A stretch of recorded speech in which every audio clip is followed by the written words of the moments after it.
Muy agradecido una vez más por la gentil invitación para poder compartir estos espacios, doctora Georgina, ¿no? Y asimismo también al auditorio. Si bien es cierto, ya estamos arribando a este tercer módulo que, como lo ha mencionado la doctora Georgina, son metodologías cuantitativas avanzadas. Entiendo también que hay un vídeo que se ha otorgado, hay material también que es de goce de cada uno de los miembros del auditorio, y voy a avanzar, digamos, al ritmo que un poquito más de taller. Sin embargo, si ha habido cualquier duda, interrogante en todo lo que es este capítulo, esta sesión, estoy atento, podemos levantar la mano, descuiden, pueden interrumpir también, no hay problema, ¿ya? Sin embargo, esta parte bibliográfica, como ya lo tenemos in situ en la plataforma, ya es un poquito más teórico, ¿no? Entonces estaré atento a sus inquietudes, dudas concerniente a este primer capítulo. Bien, entonces ganamos tiempo. Bueno, la doctora Georgina pues ha tenido la gentil invitación. Mi persona es catedrático de distintas escuelas de posgrado, tanto a nivel del estado donde radico, que es el territorio peruano, pero también como universidades extranjeras como la Black Global University en Orlando, Estados Unidos, a la cual viajo también para dictar clases de posgrado. Asimismo también presidente y miembro de distintas asociaciones científicas. De profesión tengo 3 carreras. Tengo la primera carrera en enfermería, la segunda en pedagogía y la tercera en ingeniería de sistemas, y soy especialista justamente en el campo de la investigación y para todo lo que es procesamiento de datos. Con ello no quiere decir que le vamos a dar la complejidad, pero si ustedes quieren ahondar un poco más, estoy llano a poder de repente darles algunas pautas de, digamos, de caracteres que ustedes puedan a posterior arribar a una especialidad, una maestría, una doctorado. Por ahí también podemos filtrar algunos aspectos que les va a servir de mucho a ustedes en su formación profesional, ¿no? Entonces, bajo ese LAR, nuestro módulo en sí es el diseño de encuestas y recolección de datos.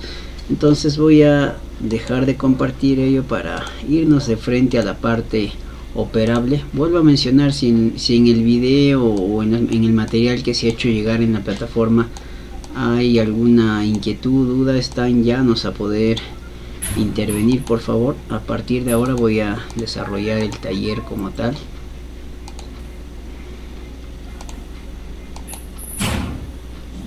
Bueno, ¿por qué siempre oscilo ir en este ritmo de aquí cuando hablamos de instrumentos? Porque a veces mal conceptualizamos que el instrumento es independiente, digamos, al árbol de que es el trabajo científico como tal, ¿no? Y eso no, la investigación desde un primer puerto nos tiene que invitar a reflexionar que los lares, los procesos, todos son concadenados. Y si nosotros partimos de una buena estructuración de lo que pretendemos estudiar, créanme que solito se va desglosando el instrumento. Pero aquí ocurren fenómenos, como les decía en el vídeo. Fenómenos como cuáles. A veces por la misma presión, jamás vayamos a hacer investigación por presión, ¿no? Ese es uno de los tóxicos, digamos, que debemos superar en el momento. Se ha hecho paradigma en nuestros días. Si queremos aventurarnos en la investigación, debe de ser porque nos nace. Lejos que los trabajos investigativos nos van a llevar a la titulación de repente para ostentar nuestro grado académico, título, etc. De ahí le debemos empezar a agarrar el gusto, digamos, y va a tener un buen puerto cuando no nos saltamos capítulos. Y yo no puedo ir de frente a instrumentos cuando el instrumento justamente depende de todo el cuerpo bibliográfico del trabajo. Y si bien es cierto, ya han llevado algunos módulos anteriores que han tocado ese escenario, pero lo vuelvo a hacer remembranza porque el instrumento nunca es independiente del cuerpo del trabajo científico que ustedes estén construyendo.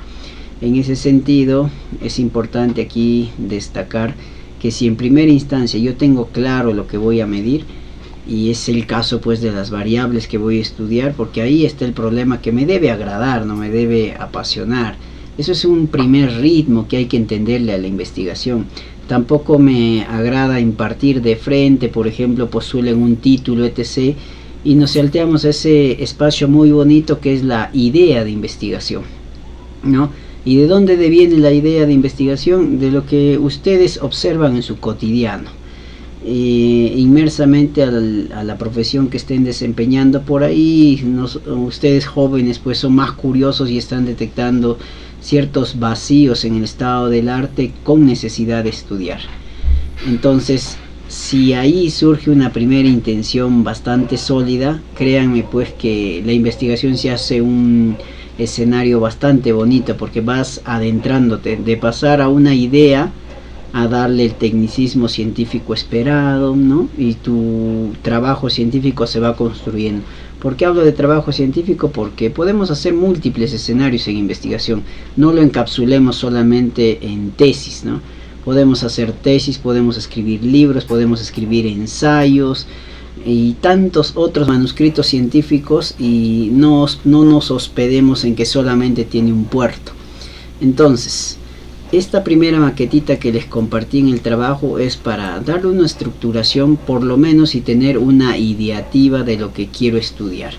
Si está claro ese escenario, solito va a encaminarse los procesos para que el instrumento, como dice el principio, mida lo que pretende medir. Ahora, también hay un fenómeno que debemos derrumbar. A nuestros días la publicación científica de alto impacto nos muestra resultados que justamente son evaluados en el pregrado, en el posgrado, inclusive en la formación en especialidad. ¿Qué fenómeno es ese? Que estamos incrementando el uso de instrumentos ya validados y confiabilizados, entre comillas, de otros estudios para agilizar procesos. Pero digamos que la ruta de hacer didáctica en el capítulo de instrumentos, de repente no lo estamos ejerciendo como debe de ser. ¿Por qué? Porque recordemos, ¿no? En un comparar saludable, muchos de los países en desarrollo, por ejemplo, toman de referencia la aplicación de instrumentos del nivel internacional. Y eso no es malo, ojo. Pero debe de llegar algún momento en el cual nosotros aterricemos en construir instrumentos que sean específicos a nuestro contexto, ¿no? Específicos a nuestros sujetos de estudio propios del lugar, digamos. A veces forzamos algunos ítems. Por ejemplo, quiero medir clima organizacional y vamos de frente al postulado por Lidwin Stringer, que tiene un macro internacional, y queremos a veces forzar ítems en nuestros sujetos de estudio. Y esa es una particularidad que debemos superar. Otro de los tabús es que gestionar un instrumento desde lo que nosotros vamos revisando de cero es complejo, pero no imposible, ¿no? Y es ahí que nosotros debemos empezar a posicionar instrumentos específicos, ¿no? Si yo quiero medir, por ejemplo, les decía, el clima organizacional, pero recuerden que el clima organizacional desde un nivel macro tiene otro panorama al clima organizacional de repente que yo voy a medir en un determinado contexto. Es por eso que en opinión, la buena gestión para minimizar sesgos, digamos, en el proceso de construcción del instrumento y arribar a buenos datos, es que posicionemos el instrumento hacia los caracteres que tienen el mismo, digamos, zona geográfica y las características mismas de nuestros sujetos de estudio, y no forcemos a veces los instrumentos, a veces mal hecha, yo pienso yo, la didáctica, que utilice entonces un instrumento válido y confiable para que economices ese capítulo. No debe ser el mensaje ello, ¿no? Inclusive, ¿qué nos dice la bibliografía en nuestros días? Que nosotros podemos tomar los instrumentos válidos y confiables de otros trabajos, pero inclusive nos invita a volver a validar y confiabilizar, porque los caracteres mismos de nuestro grupo de estudio tienden a ser diferentes, y por ende no se garantiza que un instrumento tomado de otro escenario generalista va a aterrizar en buen puerto en nuestro estudio, ¿no? Entonces, teniendo la ideativa ya estructurado, con esta matriz, digamos, de tener claro lo que voy a revisar, surge este siguiente componente que también les compartí. Teniendo la matriz de consistencia operable, pues el siguiente escenario es la operacionalización de variables. En resumen, ¿qué es la operacionalización de variable y por qué estos dos componentes son preponderantes para llegar al instrumento? ¿No? Y después ya nos podemos adentrar en la tipificación de instrumentos o lo que yo quisiera en el momento construir. La operacionalización de variable no es otra cosa que hacer medible nuestra variable, pero ¿desde qué punto de vista? Desde el propio investigador. Una vez que hemos hecho la revisión bibliográfica, la construcción del mismo marco teórico, etc., estamos a un nivel de empoderamiento de este fenómeno que quiero estudiar y empiezo a hacer este escenario. Esta matriz no es otra cosa que desglosar, digamos, la materia en bruto que tenemos de la variable para ir llevándola, digamos, a fragmentos y realmente hacerla medible, ¿no? ¿Y cómo desglosamos la variable? Pues necesito conocerla. ¿Cómo se conoce en el momento la variable? La definición operacional es cuando ya nosotros tenemos la conceptualización dada, digamos. Yo ahora la puedo caracterizar, la puedo definir y puedo decir de esta manera la voy a medir. Consecuentemente a ello seguimos dividiendo la variable. De un todo estamos yendo hacia sus partes, digamos. Y yo puedo dimensionar esta variable en varias dimensiones, por eso les he puesto dn, ¿no? Estas dimensiones tienen que tener el aval teórico, ¿no? A veces encontramos, digamos, por ritmo de coincidencia, que algunos autores ya han dimensionado ciertas variables. Sin embargo, también es importante ahí reconocer que nosotros podemos establecer dimensiones y nuestro aval es la bibliografía. ¿Sí? Nuestro aval es todo ese marco teórico, marco conceptual que deviene en nuestro proyecto, en nuestra tesis. Entonces, desglosada nuestra variable en dimensiones, ahora estas dimensiones se van haciendo más pequeñitas en indicadores. Y estos indicadores terminan arribando a preguntas. Y estas preguntas justamente son los reactivos que encontramos en el instrumento, ¿ve? Entonces, si yo hago bien estos dos tramos, el instrumento, como les menciono, solo filtra, ¿no? Solo llega realmente a medir lo que estamos pretendiendo medir, como dice la bibliografía. Lo que tengo que tener claro posterior a ello es, teniendo mis ítems, cuál es la unidad de medida que voy a establecer, la escala y el valor final. Entonces, estas dos estructuras son importantes. Mi ideativa, mi estructuración, cómo voy a medir la variable, ¿no? Y por otro lado, ¿no? Estando inmersos en este diplomado que estamos haciendo partícipe a la inteligencia artificial, digamos, solamente voy a dar una recomendación, ¿no? La mayoría de los países, más aún en Latinoamérica, el llegar, digamos, el crecer, porque a nivel aritmético la inteligencia artificial ya estaba en el medio, ya estaba en las disciplinas.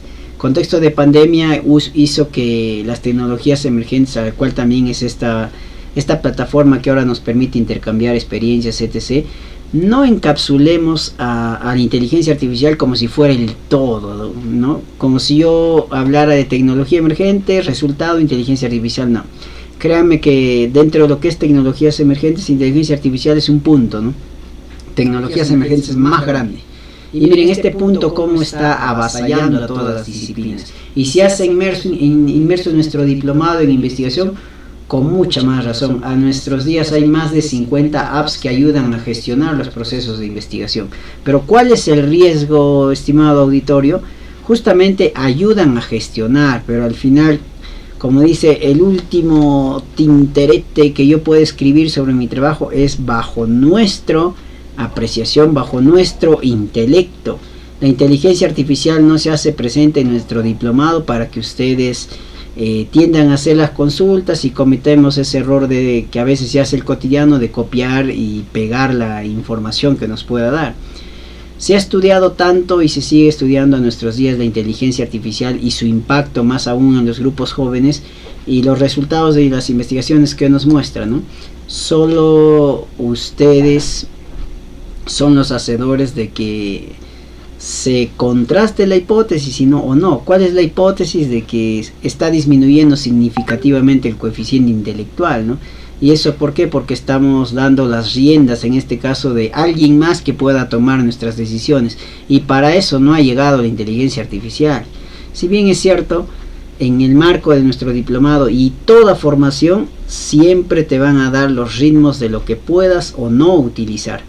lo ideal es que lo sepas utilizar de la manera correcta.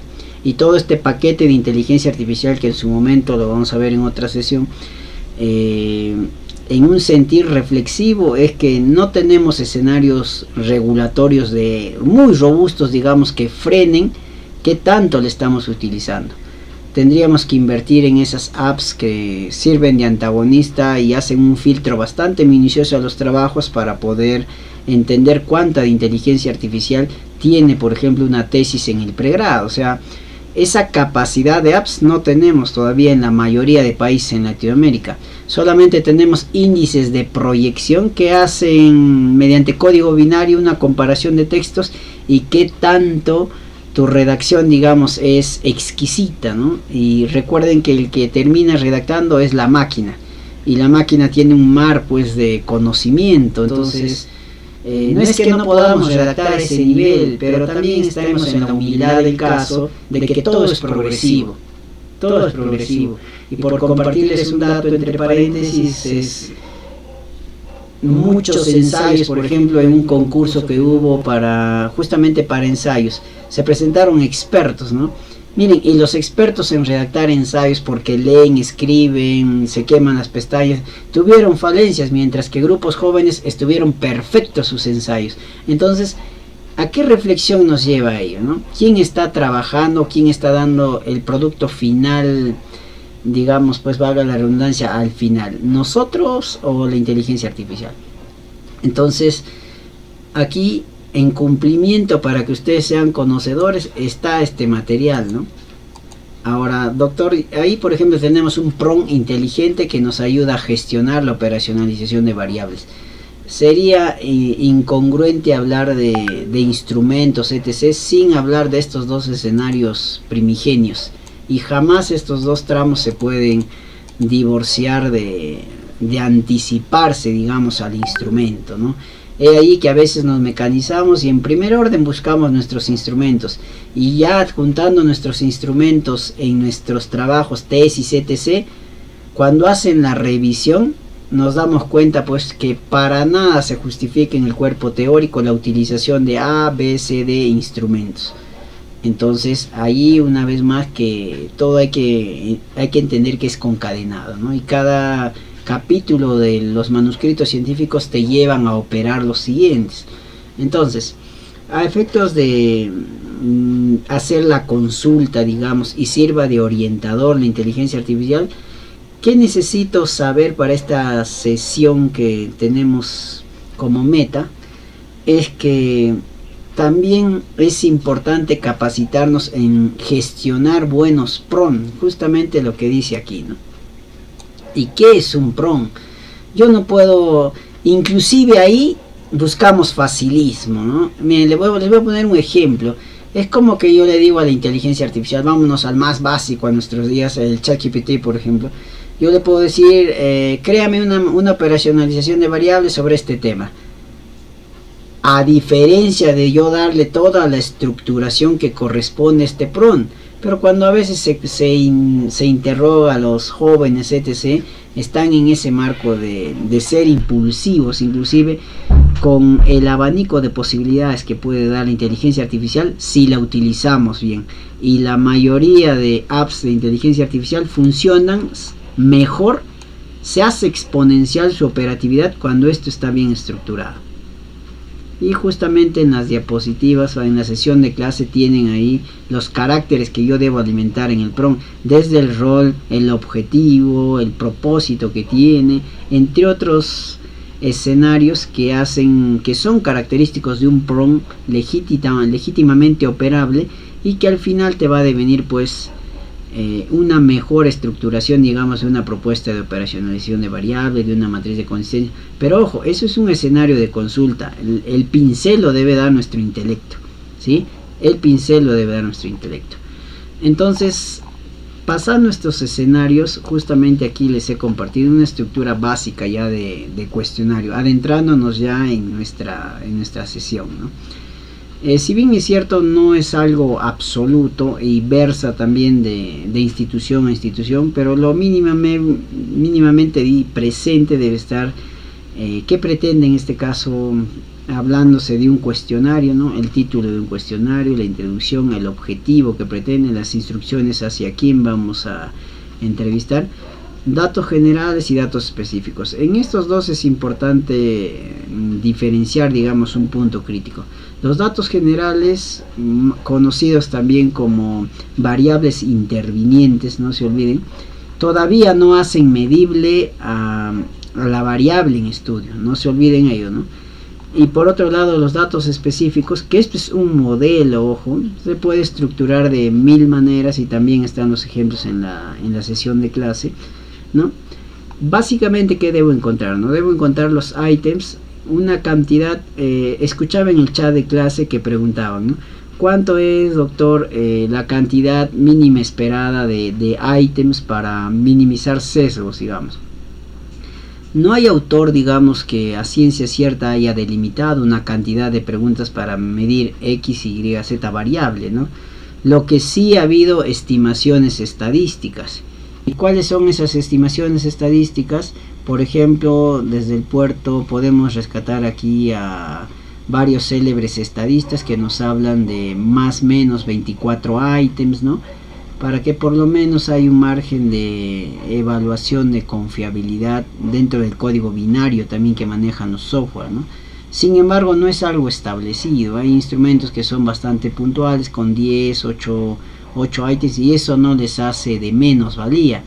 Un claro ejemplo, si bien es cierto, este es un puerto, por ejemplo, cuantitativo, pero en el escenario cualitativo ustedes váyanse a preguntar ¿cuántas preguntas tiene su instrumento? Por ejemplo, la mayoría de instrumentos de la investigación cualitativa solamente tiene 2 a 3 preguntas claves, y de ahí sale un mar, pues, de análisis de los entrevistados, ¿no? Entonces no podríamos devenir una cantidad absoluta así aceptada de ítems. Hay propuestas, sí, como les venía diciendo de ese autor, en más o menos 24 ítems, ¿no? Lo que hay que tener claro también es esto, que hay categorías de medición de los ítems, que lo puedo medir, por ejemplo, siempre, a veces, nunca, ¿no? Que es diferente a la escala de evaluación final del instrumento. ¿Y qué es la escala de evaluación final del instrumento? Si yo estoy midiendo, por ejemplo, nivel de anemia, yo debo encontrar acá leve, moderado, grave, ¿no? O sea, la medición final de la variable en estudio por cada entrevistado, sujeto de estudio, ¿no? Y por otro lado, teniendo la estructuración, también les estoy poniendo allí un ejemplo como tal, ¿no? En este caso, a efectos de nuestro taller, vamos a tener estas dos variables. Por un lado está la capacidad de respuesta a desastres naturales, y estamos considerando aplicada a profesionales de enfermería. Ojo, eso hay que estar ahí atentos. Capacidad de respuesta a desastres naturales aplicado a profesionales de enfermería, por ejemplo. Aquí está mi introducción. El objetivo es identificar justamente esta variable. Los datos generales, por ejemplo, se está concibiendo la edad, el sexo, el cargo que ocupa. Y aquí están los ítems que ya empiezan a medir que estas variables intervinientes, ¿cuál es su funcionalidad al final? Las variables intervinientes, o también conocidas como datos generales, son bastante importantes y pueden hacer también que el comportamiento, digamos, de la variable que quiero medir fluctúe. Un claro ejemplo, ¿no? Tú puedes haber medido niveles de anemia, por ejemplo, pero puede venir una pregunta que te diga, ¿y en qué grupo etario hay más prevalencia de anemia? Entonces la interpretación va a girar otro puerto hacia la variable interviniente. De repente en el grupo etario de 31 a 40 años hemos encontrado mayor nivel de anemia, y se dan cuenta, el escenario interpretativo, sí, los datos generales causan notable fluctuación en la interpretación, ¿no? Pero más no miden la variable como tal. Eso, por favor, que esté claro. Entonces acá tenemos los ítems y las categorías de evaluación para cada ítem. Para este instrumento, ejemplo, es cumple o no cumple. ¿Por qué esa arbitrariedad de repente? Porque en ciencias de la salud pues estamos de alguna manera forzados a no cometer errores, ¿no? No podríamos poner un ítem que medianamente se cumple. Debemos estar en el ideal por tener vidas de por medio. Por eso es que generalmente en salud se trabaja al 99% de confiabilidad, que lo vamos a ver más adelante. Y esto es lo que les decía. Por un lado tenemos las categorías de evaluación de los ítems que responden dicotómicamente a cumple, no cumple, pero preguntándonos cómo se va a medir la capacidad de respuesta a desastres naturales, aparece la escala de evaluación final, que va a ser muy adecuada, adecuada, poco adecuada, inadecuada y muy inadecuada. ¿De dónde salen estos puntajes, o también connotados como baremos? La fórmula es la siguiente, ¿no? Para este instrumento no cumple vale 0 y cumple vale 1. Si tengo un total de 25 ítems, entonces 25 por 1, el máximo puntaje va a ser 25. Y aquí está, puntaje máximo 25 y el puntaje mínimo va a ser 0, ¿no? Entonces, ¿cuál es la fórmula básica para establecer estos baremos? Si yo he establecido 5 categorías, es el puntaje máximo del instrumento entre el número de categorías, ¿no? Y eso me da una razón.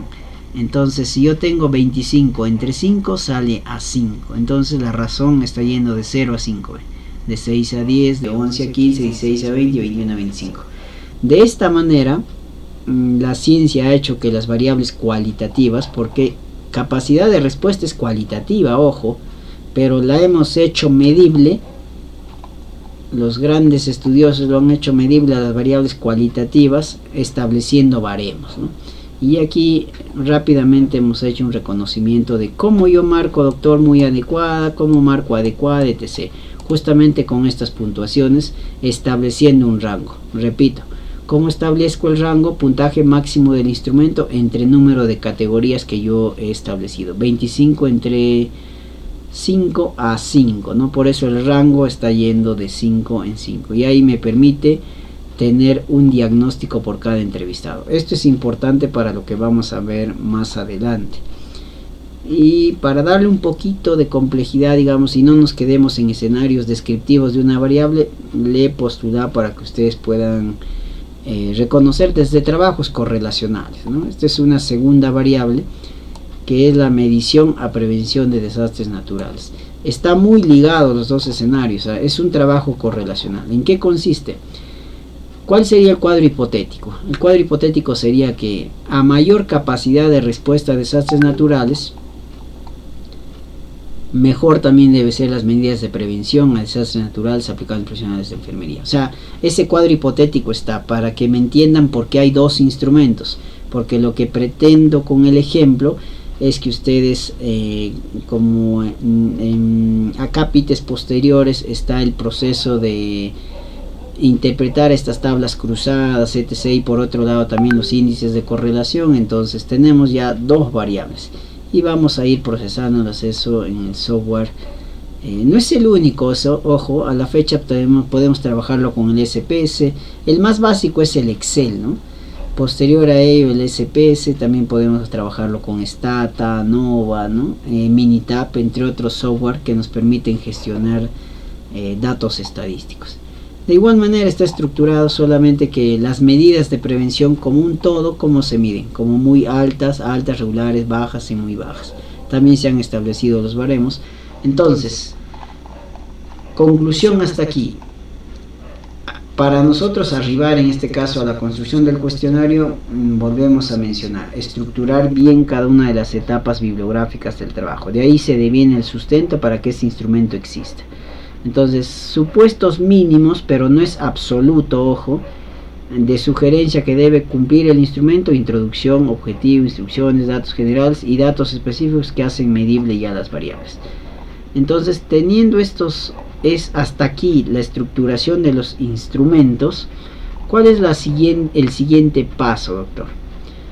Antes de saltar al capítulo de procesamiento de datos, recordemos que no podríamos mencionar instrumentos y pensar en pasar a la siguiente etapa, que es ejecutarlos en nuestra muestra, más aún si nosotros hemos gestionado, construido los instrumentos, dejar de hablar del proceso de validez y confiabilidad, ¿no? Entonces, miren, vamos a las graditas que estamos formando. Matriz de consistencia, operacionalización de variable. Puedo ayudarme como orientador mediante la inteligencia artificial. Aquí les he puesto los pro. Estructuro, reconozco la estructura de mi instrumento. Tenemos el modelo de instrumento. Y ahora sí, ¿no? Si yo he gestionado estos instrumentos, no se olviden, lo primero que tiene que pasar nuestro instrumento es el proceso de validez, ¿no? Había preguntas también dentro de la plataforma. ¿Cómo cumplo el proceso de validez? ¿Cuántos son los expertos esperados? Hay varios escenarios de validez. El más exigible, digamos, es la validez de contenido, que justamente se hace en opinión o perito de los expertos. Significa que yo reflexiono, analizo mi variable y en este caso designo pues personalidades que tengan experticia en ese tema y entrego pues la ficha de validez del instrumento. Me harán observaciones, etc. La meta cuál es, que yo los ajuste en el menor plazo de tiempo y me deben de devolver como aprobado para su aplicación, ¿no? Entonces el primer proceso es validez. ¿Por qué?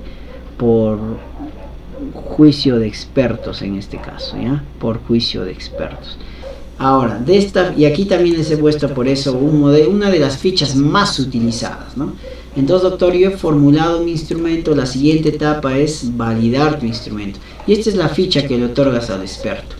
¿Qué necesitamos ahí? El nombre del instrumento, el nombre del jurado o evaluador que va justamente a evaluar tu instrumento, el área de acción laboral, y aquí está, ¿no?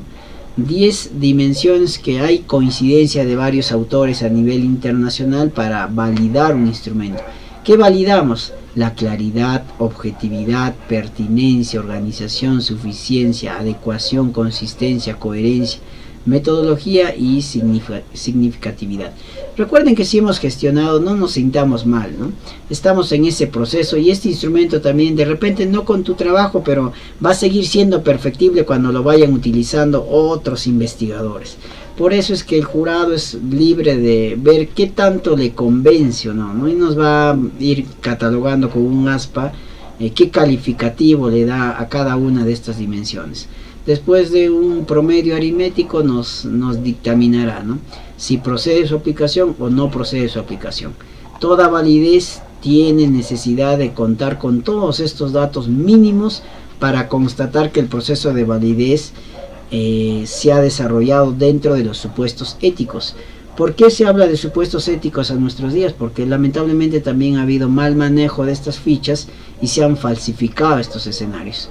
Por eso es muy necesario aquí el nombre y apellido, la dirección y otros caracteres que van a permitir frente a una auditoría o proceso de revisión constatar que el evaluador ha cumplido este proceso, ¿no? Comentarles en un preámbulo, ¿no?, que habían hecho un grupo de investigadores a la fecha pues de todo nos saca la inteligencia artificial, ¿no? Firmas, etc., con sellos, todo te prevé, y habían falsificado pues expertos. Entonces ahí hay que tener mucho cuidado. El daño al final nos lo hacemos nosotros mismos, ¿no? Entonces hasta ahí yo tengo validez. Me devuelven esta ficha con el diagnóstico aplicable y tranquilamente pues yo tengo ya válidos mis instrumentos. ¿Cuál sería la siguiente etapa? Para nuestra siguiente etapa, que es justamente confiabilidad de los instrumentos, o antes de pasar a la siguiente etapa, ¿habrá alguna dificultad, duda, interrogante? Hasta ahí está claro. Jóvenes, es el momento, los escucha el doctor. Cualquier duda, adelante. Buenas tardes, bueno, al menos de mi parte yo no tengo ninguna duda, todo estuvo muy entendible, gracias. Correcto. Al contrario, Yaneli, muchas gracias. ¿Alguien más, jóvenes, que tengan alguna duda?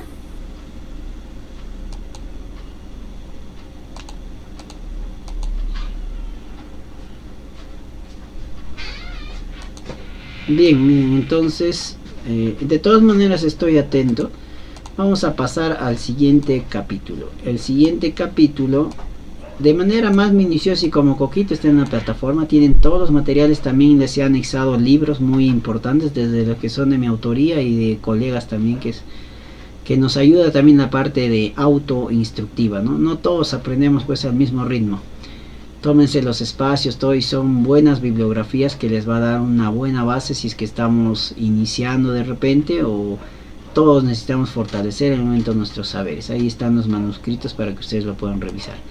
Dos cosas para recordar en este paquete estadístico. Ya esto es un paquete, ¿por qué? Porque ya se ha procesado los datos. Solamente voy a ir a un ejemplo. Miren, ¿cómo proceso entonces estos datos? Recuerden que habíamos visto el instrumento como tal. Este era nuestro instrumento ya estructurado y vamos a ponerle el diagnóstico de válido ya. Entonces, ahora sí estoy llano a aplicar. La siguiente etapa, una vez que está válido, es aplicar. Pero ¿a quién aplicamos? Recuerda esto, no aplicamos a nuestra muestra real, ¿no? Y es importante también no encapsularlos en que siempre vas a tener una muestra, no necesariamente. A veces vas a pasar también a una denominación que se llama población o muestra censal. Es importante también conocer ese escenario. Cuando nuestro grupo objetivo es bastante reducido, todos los expertos nos señalan pues para trabajar con todo el número de sujetos de estudio, no habiendo posibilidad de hacer muestreo ni el cálculo de una muestra. Entonces, al trabajar con todo ese grupo reducido, se llama población o muestra censal. Si en el caso tú has calculado una muestra como tal, entonces el siguiente capítulo, ¿cuál es? Supongamos, ahorita estamos trabajando con profesionales de enfermería de un determinado contexto A. Entonces yo tengo que buscar profesionales de enfermería de un contexto B para minimizar el sesgo y aplicar una prueba piloto, digamos. ¿Y a qué se le llama ese grupo piloto? Algunas bibliografías nos hablan de hasta el 20% de nuestra muestra real. Si yo tengo X de muestra real, lo multiplico por el 20% y esa cantidad debe de ser mi muestra piloto. Sin embargo, también hay bibliografía que nos habla de más o menos 15 sujetos de estudio. Cualquiera de los dos escenarios tiene aval científico. Entonces, a ese grupo yo aplico mis instrumentos válidos. Entonces, terminando la aplicabilidad, vuelvo aquí, ¿no? Vuelvo ahora sí a esta base de datos para procesar los datos. Recuerda que sin tener con validez, solo con validez, todavía no puedes arribar a tu muestra real. Arribas a tu muestra real con los dos procesos, tanto validez y confiabilidad. Esta etapa que vamos a reconocer ahora es confiabilidad. Ya hemos aplicado entonces al grupo piloto, ¿no?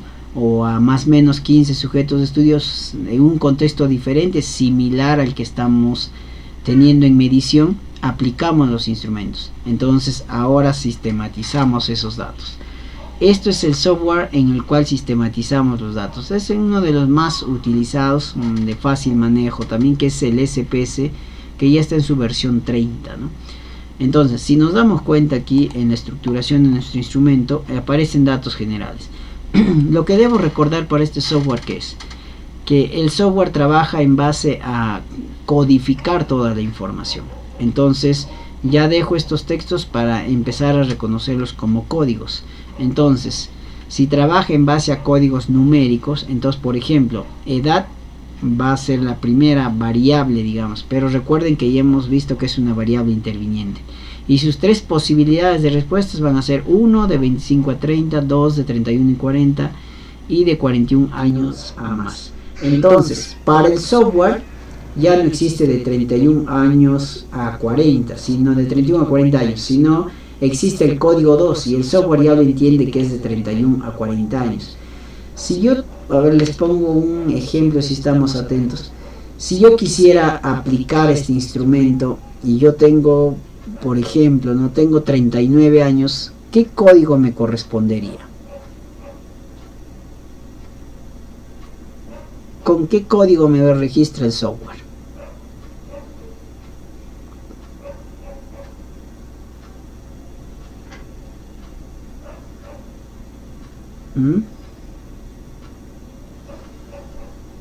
Vamos con un ejemplo, ¿eh? Si yo estoy poniendo que soy un sujeto de estudio y tengo 39 años y ya el software lo maneja en base a códigos, a mí me correspondería para la variable edad, me correspondería el código. Yaneli creo que está participando. Sería el código 2. ¿Cuánto es tu edad, Yaneli? En la mía 28. ¿Cuál sería tu código? 1. ¿Por qué 1? Porque establece el rango de edad de entre 25 a 30. Excelente, Yaneli, muchas gracias. Hace que la clase sea más amena. Miren, entonces, eso es lo que primero debo entender. Que yo voy a trabajar ahora, pasar de un escenario más cualitativo a un escenario netamente numérico. Entonces, con esa intención, vuelvo aquí. El SPSS tiene dos vistas. Por un lado tiene la vista de datos, de variables, en la cual yo voy a alimentar todo conforme esté en el instrumento. Y en la vista de datos, los códigos que hemos aprendido a reconocer ahora. Entonces, miren, vámonos a nuestro instrumento. Voy a hacer solamente un ejemplo. El primero, edad. Ese es el que vamos a trabajar. Aquí está, ¿ve? Nombre, primera columna, nombre, edad. ¿Qué son estos? 1, 2, 3, 4, estos números de aquí son números de variables para esta ventana del SPS. Ya, para esa ventana del SPS. Pero para esta otra ventana de vista de datos, estos de aquí son número de sujetos entrevistados, cuestionados, etc. Número de muestra de estudios, digamos. En este caso estamos cumpliendo para prueba de confiabilidad el más menos 15. Por eso es que allá está 15. En cambio, en nuestra vista de variables hay más. Ahí tenemos hasta 61 datos. Pero doctor, ¿de dónde salen esos 61 datos? Por eso, atentos. Salen de todo lo que tiene el instrumento. Ahí les estoy compartiendo toda la pantalla, pero me confirma si se está visualizando los dos, tanto el SPS como el instrumento se está visualizando. Sí, doctor. Sí. Sí. Excelente. ¿Por qué quiero hacer esto? Que ustedes puedan comprender mejor. Mírenme, así debes tener, ¿ve? Tu primera ventana y tu instrumento. Entonces empezamos a alimentar el software. Aquí dice edad, por eso es que mi primera variable es edad. El tipo, como corresponde, siempre es una constante y se deja como valor numérico, igual la anchura. Decimales para el caso no tenemos porque están íntegras las edades. Entonces 0. Y aquí en la etiqueta yo le pongo como corresponde. No es la edad de cualquiera, ¿no? Es la edad, inclusive acá yo podría seguir complementando edad del profesional de enfermería, ¿no? Pues recuerden que nuestros sujetos de estudio son enfermeros. Entonces yo le puedo poner aquí edad del profesional de enfermería. Entonces la etiqueta, ¿qué es? Prácticamente un escenario más descriptivo de poner el resumen. El nombre solamente te va a permitir poner un seudónimo de la variable real. ¿Quién es la variable real? Edad del profesional de enfermería. El seudónimo, edad. Siguiente, a ver, sexo. Aquí está, sexo. Entonces, aquí también yo lo pudiera complementar, ¿no? Sexo, género, ¿de quién? Del profesional de enfermería. Ya está. De igual manera va a seguir, pero doctor, entonces, ¿qué significa esto de CR1, por ejemplo? A esto quería llegar. Recuerden que nuestra primera variable es capacidad de respuesta a desastres naturales. Aquí le das un seudónimo sin espaciado, si no, no te va a admitir el dato. Entonces yo lo he abreviado así, capacidad de respuesta. ¿Qué significa el 1? Pregunta 1. Entonces vámonos a nuestro instrumento, aquí está, ¿ve? Es el instrumento de capacidad de respuesta pregunta 1. A ver, debe cumplir. Los documentos de gestión están debidamente implementados, entonces vamos a revisarlo. ¿Qué dice aquí? En la etiqueta, los documentos de gestión están debidamente implementados. De igual manera está CR2. ¿Y por qué? A ver, pregunto una vez más al auditorio, ¿por qué aparece hasta CR25? Porque es el número de ítems, ítems creo que de las preguntas que están dentro del primer rango. Excelente, Yaneli. Muy bien, Yaneli, muchas gracias. Entonces ya no me pierdo, por eso el doctor corrió, ahí están, como dice Yaneli. ¿Qué significa esto? ¿Qué significado tienen? Aquí está. Acá en mi etiqueta están descritos con... ¿Y de dónde está saliendo esto? De esto de acá. De cada pregunta. ¿Por qué? Porque hay 25 preguntas. Ahora, continuamos. No se termina ahí. ¿Y qué significará este de DIM CR1, DIM CR2? Esto también es bueno que ustedes comprendan por qué. Porque en un futuro les van a pedir a ustedes medir, en este caso, sus dimensiones, ¿no? Por dimensiones la variable. Y esto significa dimensión 1 de la primera variable, ¿no? Dimensión 2, y este instrumento tiene 3 dimensiones. Y la 32 es la variable ya como un todo, capacidad de respuesta frente a desastres naturales, ¿no? Si yo le pudiera poner completo en este caso, sí, completo, la variable es que estamos midiendo es esta de aquí. Entonces aquí ya no le pongo como seudónimo, esta es la variable completa. Ahora, para seguir alimentando el software, recordemos que estamos trabajando con dos variables. Si yo hubiese estado trabajando con una variable, entonces todo esto de la segunda variable ya no existiera, porque dice MP1 el mismo criterio de codificación, medidas de prevención a desastres naturales. Entonces se ha codificado con medidas de prevención 1 hasta el 25, porque también tiene 25 ítems. Igual se ha puesto la etiqueta, y aquí sí es importante esto. Ya, ahora sí vamos a ampliar un poquito.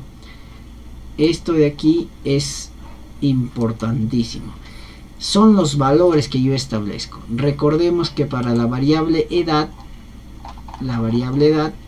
tenía ¿cuántos valores? 3, 1, 2, 3, de 25 a 30, de 31 a 40 y 41 años a más. Es por eso que aquí está 25 a 30, que es 1. El valor, ¿cuál es en adelante? 1, que ya habíamos aprendido a reconocer. ¿Qué está significando de 25 a 30? Igual el valor 2, ¿qué significa? El valor 3, ¿qué significa? Ahora, doctor, en el caso del instrumento, por ejemplo, CR1, ¿cómo va eso? En el caso del instrumento, no se olviden que está caracterizado de manera dicotómica, ¿no? Por eso es que en nuestro instrumento, su escala de evaluación de cada pregunta, ¿cómo es? No cumple y cumple. Por eso es que no cumple está con 0 y 1 para cumple. Entonces, aceptar. De igual manera están para todos los demás ítems, ¿sí? ¿De dónde sale el número de columnas? De la posibilidad de categorías. 1, 2, 3. Por ende, 3 columnas. Igual, dicotomía 1, 2, 2 preguntas. Listo. Ahora, esto es importante que recordemos también. ¿Qué debo en alineación se conserva el rol también? En la medida es importante porque puede hacer fluctuar las estadísticas. ¿Por qué hablamos de...? Aquí va a encontrar 3 posibilidades: escala, ordinal y nominal. Cuando nosotros marcamos escala, significa que vas a trabajar con los datos numéricos reales. ¿Cómo así, doctor? Un ejemplo. Porque ahí a veces no sabemos cuándo marcar escala, ordinal y nominal. Más nos confundimos con escala. Voy a hacerles un ejemplo. Si nosotros tenemos aquí la variable edad, miren, la variable edad, si yo quisiera medirla así como estamos alimentando el software, ya tengo sus valores, ¿ve? 1, 2 y 3. Pero yo pregunto, si el primer sujeto tenía 28 años, por ejemplo, ¿yo cómo sé que el primer sujeto tiene 28 años? Al final, si yo sigo en esta forma de hacer la medición, solo el investigador va a saber en su banco de datos de confidencialidad, va a saber. Pero si yo quiero hacer un trabajo real que me ponga de reto establecer medidas de tendencia central como media, moda, desviación estándar, etc., yo no voy a poder trabajar con estos códigos. Lo que nos va a interesar ahí es trabajar con edad real. ¿Cómo así? Yo debo tener aquí la variable edad y el primer sujeto, recuerden que ha tenido 28 años. Como ya existe, no se puede duplicar. Entonces, decimales para edad no queremos. Entonces aquí igual la variable sería la misma edad.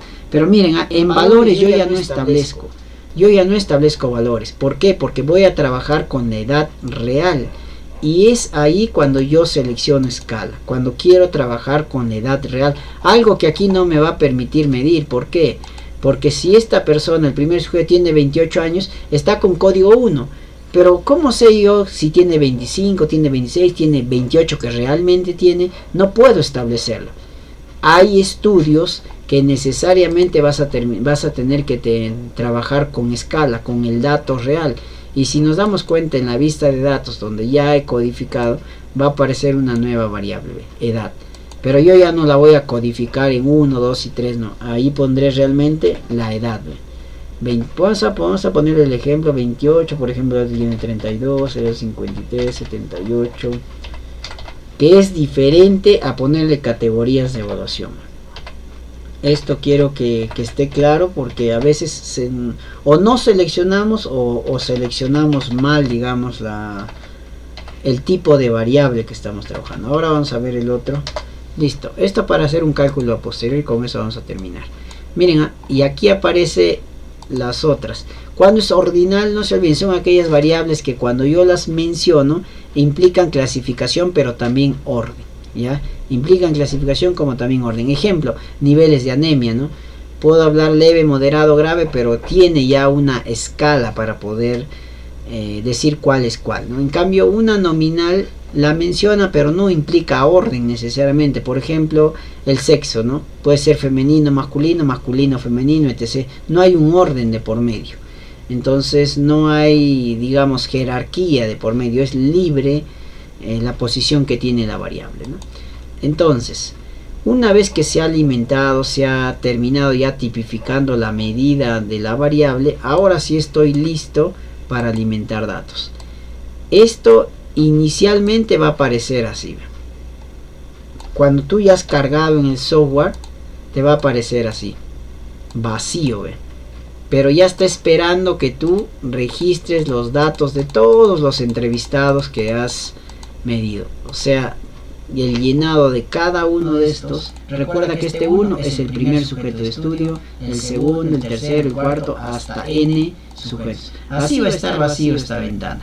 Como tú vas a ir alimentando, aquí voy a llamar nuevamente al instrumento, vas a ir alimentando lo que respondió el sujeto 1 en la primera pregunta, en la segunda, tercera, cuarta pregunta, entonces va a ir apareciendo esto, ¿no? Van a ir apareciendo ya los datos correspondientes.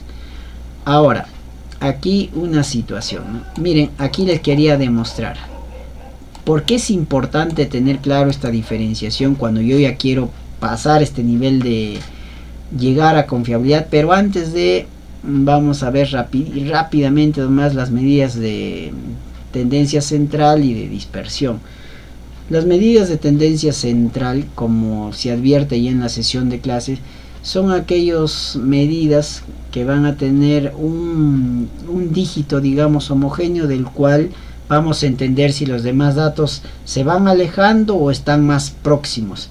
¿Qué digamos, prodigios tiene este dato? Que va a ser un dato referencial en el cual se van a orientar los demás datos, ¿no?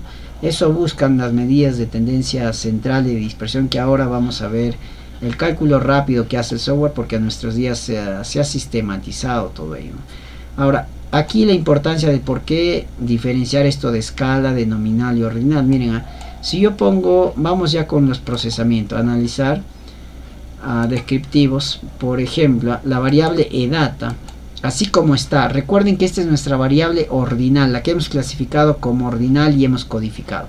Miren lo que ocurre, y aquí cometemos un grave error. En tu examen te preguntan, ¿no?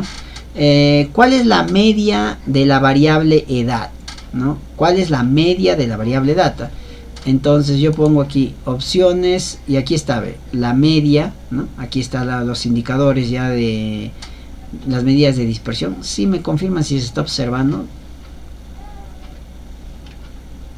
Sí, se observa. Listo.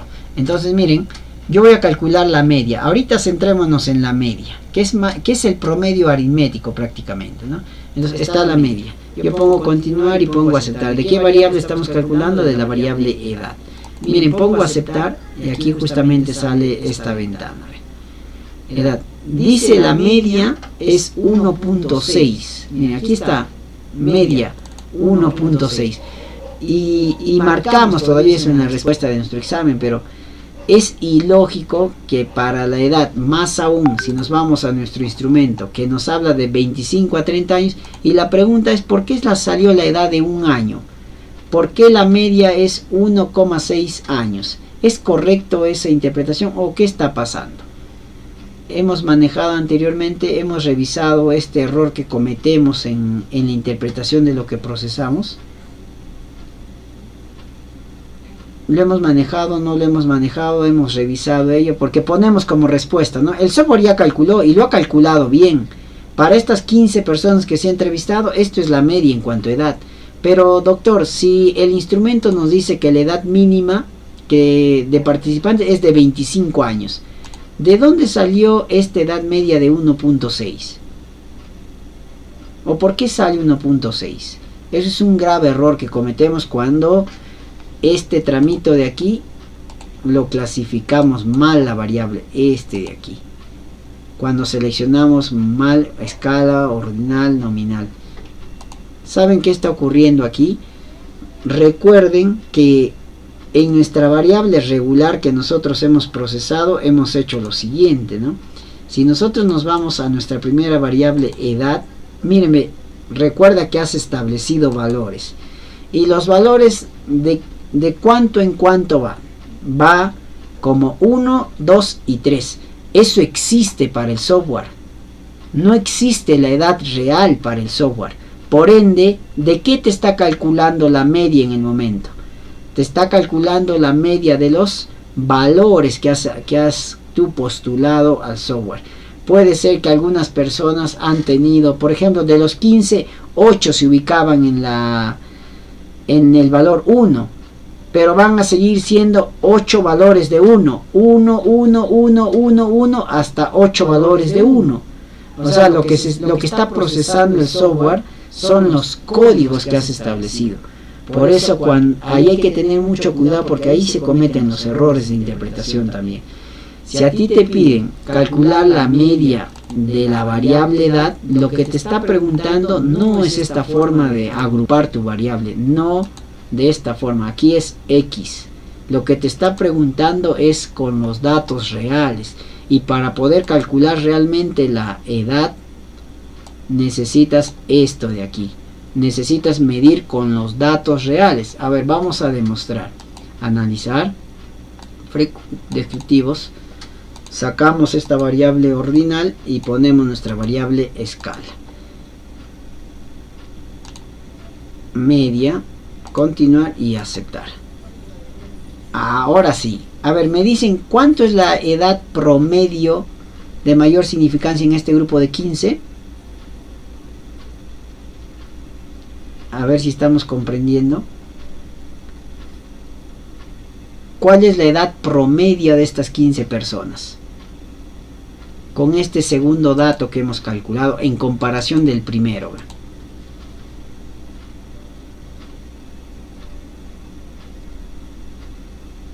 ¿Cuál será la edad promedio de estas 15 personas?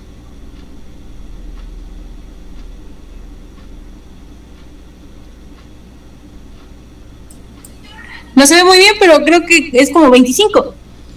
No. A ver, no se puede ampliar del SPS, pero acá quedo con esto.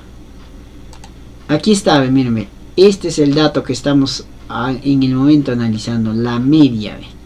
Mírense que en la primera variable nos da 1.6, porque recuerden que el software lo calcula en función a los códigos que tú has establecido. Pero cuando te pregunten la media, no busques este dato, busca este dato. En otras palabras, te está pidiendo alimentar el software con la edad real de los entrevistados. Y recuerden que hemos hecho eso, hemos creado una nueva variable y aquí hemos alimentado con sus datos reales. Entonces, en estas 15 edades, la edad promedio de ese grupo, ¿qué nos sale? Aquí está. ¿Es 50.47? Muy bien, ¿no? O sea, la edad promedio de esas 15 personas es de 50 años a más, ¿no? De 50 años a más. He allí la gran diferencia. Realmente ahora sí tú estás estableciendo una medida de tendencia central, que la edad promedio de esas 15 personas es de 50 años a más. Eso es un grave error que cometemos. Y todavía en las alternativas nos da la respuesta 1.6 y le marcamos 1.6. Jamás se promedian los códigos, se promedian las medidas de dispersión, se trabajan con los datos reales, ¿ya? Con los datos reales. De la misma manera las medidas de tendencia central que están en la sesión de clase, las de la varianza, ¿no? La desviación estándar, etc. Nunca calculemos con los datos que nosotros hemos codificado. Se calculan con los datos reales. Doctor, ¿y dónde más están otros datos reales? Por ejemplo, ¿no? ¿Qué otra variable hemos codificado? En sí todas la hemos codificado. Todas la hemos codificado. Por ejemplo, puede ser la edad, el peso, la talla, el índice de hemoglobina, etc., ¿no? Es diferente lo que me va a dar con los códigos y es diferente lo que me va a dar estableciendo en este caso sus valores reales. Bien, eso para que puedan reconocer dónde se cometen más errores. Y lo otro ya es sencillo, una vez que yo he procesado y tengo ya aquí nuestros datos, lo que me permite en este caso ya analizar es la siguiente meta: ¿cuánto tiene de confiabilidad mi instrumento? ¿Estoy cumpliendo el supuesto mínimo esperado? Sí, aquí están los 15 sujetos similares a mi muestra real que los he aplicado en otro contexto. Y ahora vámonos, ¿no? Analizar. Aquí vamos a fiabilidad. Aquí escala, análisis de fiabilidad. Damos clic. Y aquí, recuerden que nuestro primer instrumento tiene 25 preguntas. Aquí está, los selecciono. Hasta aquí. Los 25. Y los paso aquí. Y aquí justamente selecciono alfa y aceptar. Y miren, aquí está el resultado del software, ¿no? ¿Cuánto me permite visualizar? ¿Cuánto de alfa de Cronbach dice? 0.87. 0.873. También les he adjuntado en la sesión de clase la escala evaluativa para poder establecer un diagnóstico del alfa. 0.873, vámonos al principio para interpretarla. Mientras más próximo a la unidad esté, significa que su confiabilidad es más alta. Para este resultado, según la tabla de Snell, por ejemplo, nos indica que tiene una buena o muy buena confiabilidad, casi excelente confiabilidad, ¿no? Mientras más próximo a la unidad va. Y está correcto, ¿por qué? Porque ha analizado 15 sujetos de estudio, ha terminado de analizarlos al 100%, ¿en base a cuánto? A 25 preguntas, y efectivamente el primer instrumento tiene 25 preguntas, cuyo resultado en el momento es el 0.873. O sea que este instrumento ya cumple el cometido. El primero, tenemos validez y tenemos confiabilidad. Está listo para pasar a ser aplicado a su muestra real. Solamente una tingencia aquí para que no cometan errores. Doctor, ¿qué importancia tiene esta categorización de los instrumentos en esto de confiabilidad?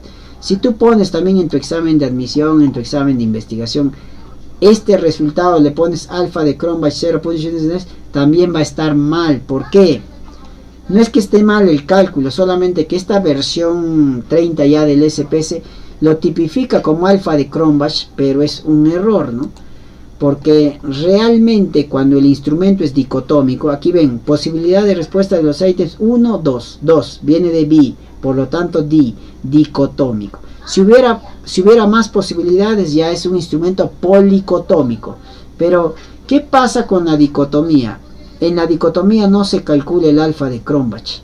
Cuando el instrumento es dicotómico, el cálculo real es la K de Richardson, no se olviden, K de Richardson, o el KR20, ¿no? El KR20. Cuando es más de 3, más de 2 aquí, sí es alfa de Cronbach. Pero doctor, y en este caso, esto en sí, el software ya sabe que es dicotómico. Aquí la nomenclatura ha fallado el software. La nomenclatura debe de salir KR20 de Richardson, ¿no? Cuando tú ves el diagnóstico de KR20 de Richardson, te está advirtiendo que el instrumento que ha procesado es dicotómico. Y vas a encontrar alfa de Cronbach cuando es de 3 a más categorías de evaluación de los ítems. Entonces, resultado final, el instrumento es confiable, ¿no? Entonces vamos a ver a la segunda variable. Con ello terminamos. Escala, análisis de fiabilidad. Vamos a devolver los ítems de la primera variable y vámonos al segundo instrumento. Aquí está, segundo instrumento, y también selecciono los 25 ítems.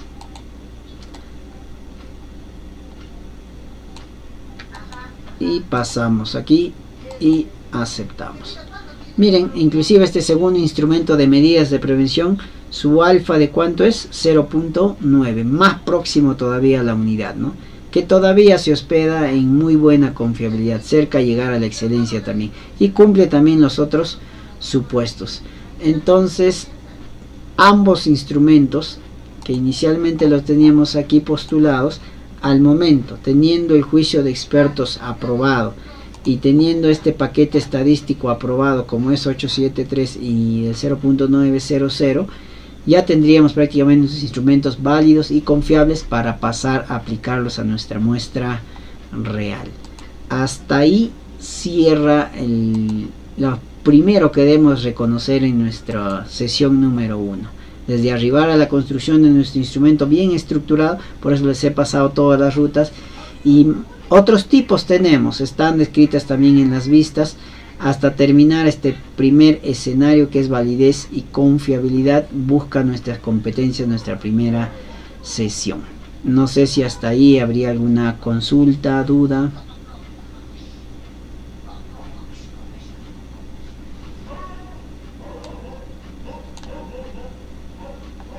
¿Está claro? Pregunten, jóvenes, si alguna duda. Adelante. Yo tengo una duda. Sí, adelante. Esto tiene también que ver, o no sé si es independiente al nivel de significancia de las, o eso ya es otra cosa. Ah, excelente. Justamente para nuestra tercera y cuarta sesión, Yaneli, vamos a ver todo lo que es contraste de hipótesis.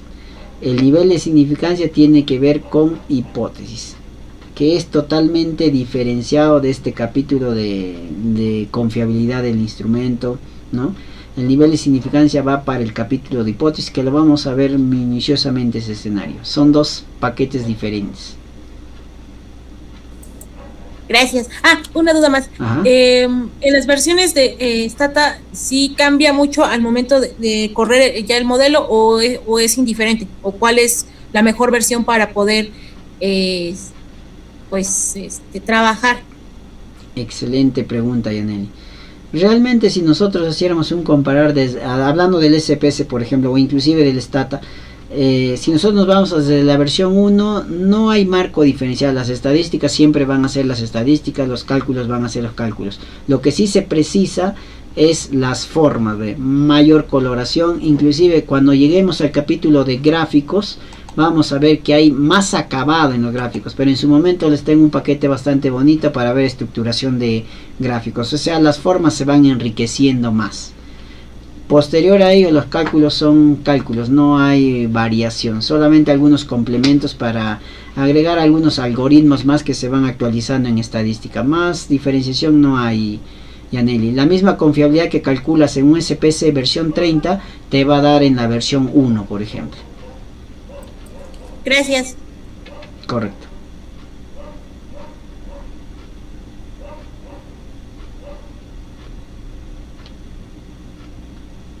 ¿Alguna otra duda, jóvenes?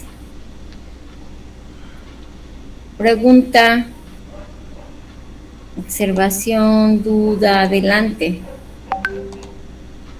Es tiempo de...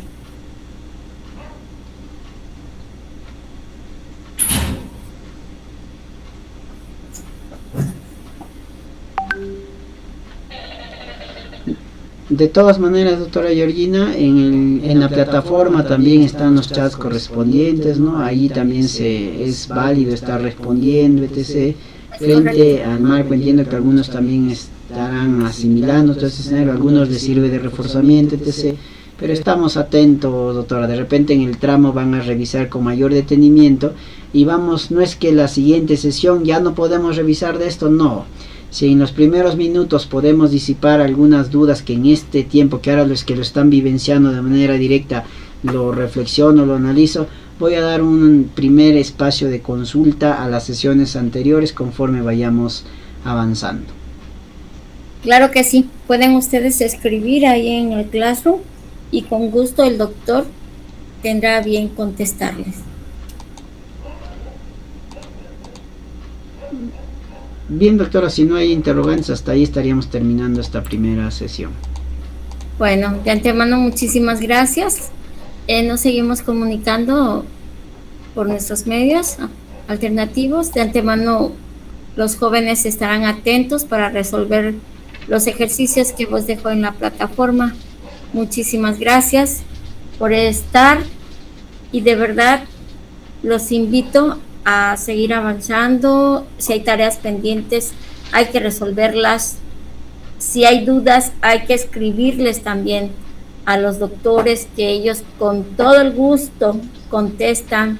Hay una actividad pendiente del doctor que estuvo el jueves anterior, del doctor Aristóteles, me socializó que aún no la ha subido.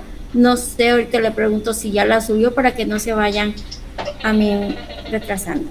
Bueno, si no hay nada más que abordar, doctor Anthony, nuevamente reintegro las gracias por el espacio que viene a compartir con nosotros y por socializar los conocimientos con nuestros alumnos. En breve le estaré socializando también su reconocimiento. Recibo un cordial saludo de nuestro rector, de la directora de la Facultad de Gestión Pública, la doctora Diana Gómez Gómez también. Y pues, humilde servidora, seguimos aquí, trabajando, construyendo a nuestros jóvenes. Que si bien es cierto, la academia no tiene un punto final, tiene un punto y seguido. Gracias, correcto, jóvenes, doctora, por estar. Siempre el aprecio de por medio y también a cada uno de los que se suman a aprender, siempre vamos a estar en ese común denominador de apoyar a nuestra futura generación, ¿no? Hasta la siguiente sesión, doctora, quedo agradecido y a revisar los productos que hay que cumplir en la plataforma. Claro que sí, muchísimas gracias. Bendiciones, doctor. Igualmente.